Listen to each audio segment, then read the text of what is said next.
High বন্ধুরা, আজকে আবার একটা নতুন ভিডিও নিয়ে চলে এলাম আপনাদের কাছে। তো আপনাদের বলেছিলাম যে এর আগে আমরা পাওয়ার অফ কম্পাউন্ডিং নিয়ে কথা বলেছিলাম। তো আমরা বলেছিলাম যখন আমরা পিপিএফ অর্থাৎ ভার্সেস এসআইপিতে আসবো তখন আমরা জিনিসটা আরও বেশি বুঝতে পারবো। দেখুন, পিপিএফ বলতে কি হচ্ছে যে উম, আহ, এর ফুলের হচ্ছে 7% হিসাবে আমরা বছরে এ 7%। তো আর এসআইপিতে আমরা কি হচ্ছে দেখা যাচ্ছে, এসআইপিতে আমরা 10 থেকে খুব কম করে হলেও মানে লং টার্মে যদি আমরা বেশি সময়ে যদি করে সেক্ষেত্রে আমরা 10 থেকে 15% একটা বছরে রিটার্ন পাই। সঠিক সময়ে সঠিক সিদ্ধান্ত নিতে হবে। ঠিক আছে, পিপিএফ এর 15 বছরে লকিং পিরিয়ড থাকে। পিপিএফ এ না 15 বছরের একটা লকিং পিরিয়ড, মানে লকিং পিরিয়ডটা কি হচ্ছে যে আপনি ওর আগে টাকা মানে মানে প্রয়োজন মতো এমার্জেন্সি হিসাবেও আপনি কিছু করতে পারবেন না। তারপর যদি এমার্জেন্সি হিসাবে করেন তাহলে সেক্ষেত্রে হয়তো মানে একটা চার্জ হয়। তাই যখন তখন আপনি টাকা তুলতে পারবেন না।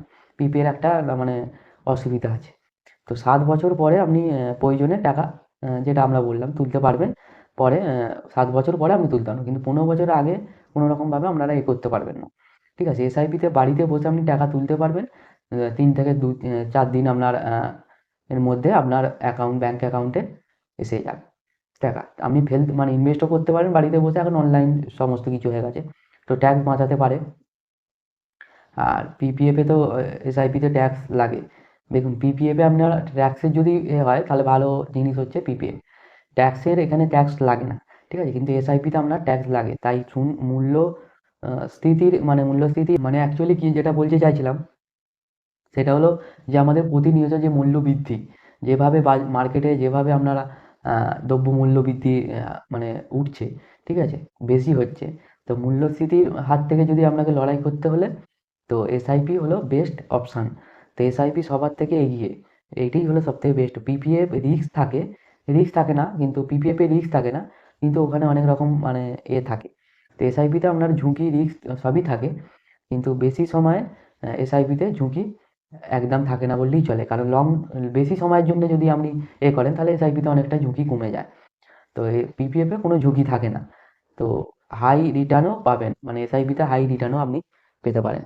ঠিক আছে, তো অ্যাকচুয়ালি কি হচ্ছে এখানে, যে পিপিএফ হচ্ছে এমন একটা স্কিম সরকারি একটা, সেখানে আপনার হয়তো ট্যাক্স লাগছে না। কিন্তু আমরা যদি সাধারণভাবে যদি আমরা এই মূল্যস্ফীতির সঙ্গে লড়াই করতে যাই, প্রতিনিয়ত যেভাবে মূল্য বৃদ্ধি হচ্ছে তার উপর যদি লড়াই করতে যাই তাহলে আমাদের বেস্ট অপশন হলো এসআইপি। ঠিক আছে, মানে সিস্টেমেটিক ইনভেস্টমেন্ট প্ল্যান। তো এটা আমাদের বেশ, এতে ঝুঁকি আছে রিস্কও আছে, কিন্তু আমরা লং টার্মে যদি 20 বছর 10 বছর এরকম 10 বছর 15 বছর 20 বছর 25 30 এরকম লং টার্মে আপনার রিস্কটা অনেকটাই কমে যায়। এই একটা সাধারণভাবে আপনাদের কাছে তুলে ধরলাম।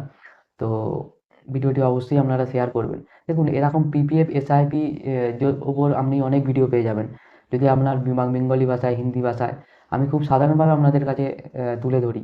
আমরা কোনো মানে লেখাজোখা করে বা আপনাদের ডিটেলস বোঝাতে হয়তো আহ, হয় না, কিন্তু আপনাদের বার্তাটা এই যে আপনাদের টাচ দিয়ে দিলাম।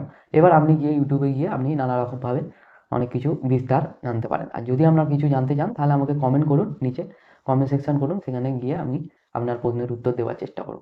চলুন তাহলে সাধারণভাবে আপনাদের কাছে তুলে ধরলাম। অবশ্যই আপনাদের ভিডিওটি ভালো লাগবে। আর ভিডিওটি ভালো লাগলে অবশ্যই আপনাদের চেনা পরিচিত মানুষের সঙ্গে শেয়ার করুন। আর অবশ্যই সাবস্ক্রাইব করে পাশে থাকা বেল আইকনটা অবশ্যই মেরে, কারণ পরবর্তী ভিডিও, কারণ প্রতিনিয়ত আমরা শারীরিক ও আর্থিক দিকে ভিডিও এই চ্যানেলের মাধ্যমে আপনাদের কাছে নিয়ে আসি, খুব সাধারণভাবে আপনাদের কাছে টাচ দিই। ঠিক আছে, তো এইগুলো দেখে আপনি বিস্তার অনেক ভিডিও পেয়ে যাবেন ইউটিউবে, সেগুলো দেখে নেবেন বেঙ্গলি হিন্দি ভাষায়। সেখান থেকে আরও জিনিসটা ভালো আপনারা ক্লিয়ার বুঝতে পারবেন। চলুন তাহলে দেখা হচ্ছে আবার পরবর্তী ভিডিওতে। ততক্ষণে ভালো থাকবেন, সুস্থ থাকবেন, নিজের খেয়াল রাখবেন। নমস্কার।